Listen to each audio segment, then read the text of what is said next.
Estaremos hablando ahora nada menos que de las culturas que se establecieron en la parte sur de nuestro continente americano.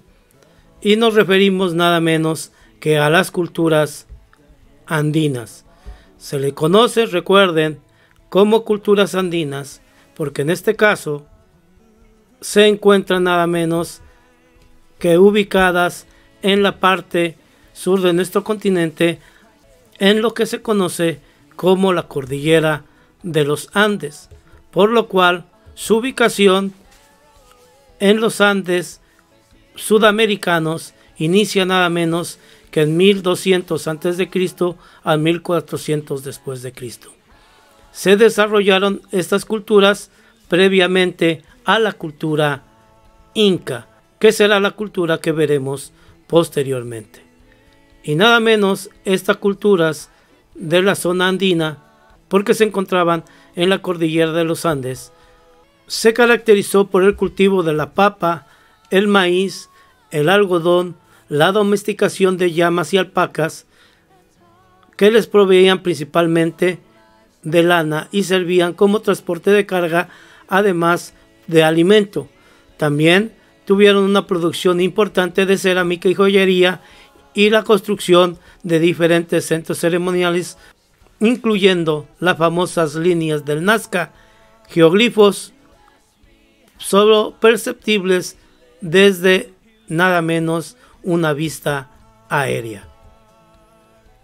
Cuando entonces hablamos de su sociedad, estaba controlada por los sacerdotes y los militares, quienes la mayor parte de la población conformada era por nada menos campesinos, los cuales les tributaban en trabajos o en especie a estos sacerdotes. Practicaban sacrificios humanos para diversos fines, principalmente para atenuar las situaciones de fenómenos naturales y meteorológicos que perjudicaban su subsistencia, como en este caso lo que ahora nosotros conocemos como el Niño, que hacía desaparecer los cardúmenes de peces e inundaban sus tierras de cultivo. La primera cultura que se estableció nada menos fue que la cultura del Chavín, llamada porque se ubica en Chavín de Guadalcara, actual nada menos Perú. Se organizaban en grupos jerárquicos y los gobernantes tenían conocimientos astronómicos para elaborar un calendario agrícola y organizaban sus cultos a las diferentes deidades. El resto de la sociedad estaba integrada por artesanos, pescadores y campesinos. Esta cultura regaba sus cultivos mediante canales y también se dedicaban a la cría de la llama y la alpaca y producían cerámicas y joyería con metales preciosos. Construyeron nada menos centros ceremoniales y estelas con inscripciones. Sus deidades representaban la fauna o la flora amazónica y consumían en sus rituales plantas alucinógenas con fines religiosos. Hasta la fecha todavía utilizan la hoja de coca. La siguiente cultura sería la de Tiwanaku, que se estableció nada menos que entre el año 100 al 1200 después de Cristo.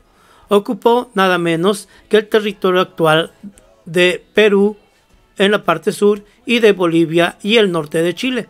Esta cultura basó su economía en la crianza de la llama y de la alpaca también. También se dedicó al trabajo con metales blandos como el cobre, el oro, la plata y al comercio y a la elaboración de cerámica policromada, o sea, con varios colores. Sus habitantes construyeron centros ceremoniales, canales y caminos que hasta nuestros días encontramos vestigios de estas construcciones, como el monumento Puerta del Sol, un muro con bloques de piedra labrada que se utiliza como calendario agrícola.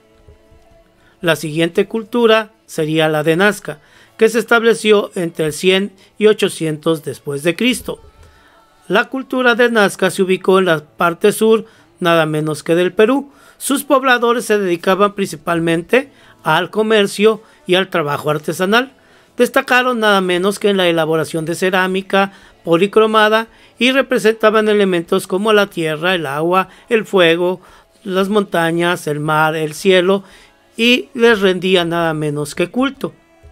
También es importante destacar que trabajaban el oro y la plata para hacer máscaras, adornos, nada menos para la nariz o para las orejas. Los pobladores de Nazca realizaron geoglifos que representaban animales terrestres y marinos, humanos y figuras geométricas. Solo, lamentablemente, nosotros lo podemos apreciar si vamos en el aire, por lo cual resulta una obra única en el mundo y se cree que estos geoglifos tenían nada menos fines de tipo religioso. La siguiente cultura es la cultura moche, que se estableció entre el año 100 y 700 después de Cristo, nada menos que en el Ecuador y el norte de Perú. Su sociedad estaba dirigida por un gobernante que concentraba el poder religioso y político. Sus dioses se relacionan con el mar, la agricultura y la tierra. Hablando de esta misma cultura, en lo que representan sus actividades, tuvieron notables avances en la escultura, en la cerámica, y representaban figuras humanas y de animales, así como escenas de sus vidas cotidianas, costumbres y creencias de tipo religioso. También, además, trabajaban, como el pueblo anterior, el oro, la plata y el cobre, con lo que moldeaban piezas diversas como cinceles y anzuelos, cuchillos y collares, y comerciaban con otras culturas. También nada menos usaron la guerra para extender su territorio y obtener prisioneros para sus sacrificios humanos. Y la cultura Wari, que estaríamos hablando nada menos del 550 al 900 después de Cristo. La cultura Wari se ubicó en la zona central de lo que hoy es Perú. Esta cultura recibió influencia de Tiwanaku. Como puede apreciarse en su cerámica, sus ciudades estaban nada menos que amuralladas y tenían una arquitectura monumental. Además, por medio de la guerra, los waris conquistaban pueblos de los que luego obtenían recursos. También practicaron la agricultura, la ganadería y construyeron una extensa red de caminos para intercambiar productos con los pueblos mucho más lejanos a ellos. Además, la cerámica y el arte plumario destacaron en la elaboración de diversos textiles, como los ponchos que usaban en sus vestidos y tapices de algodón y de lana de la alpaca, en algunos de los cuales plasmaron parte de nada menos sus creencias de tipo religioso. De esta manera podemos ver los puntos más importantes de las culturas que dieron después origen nada menos que a la cultura inca.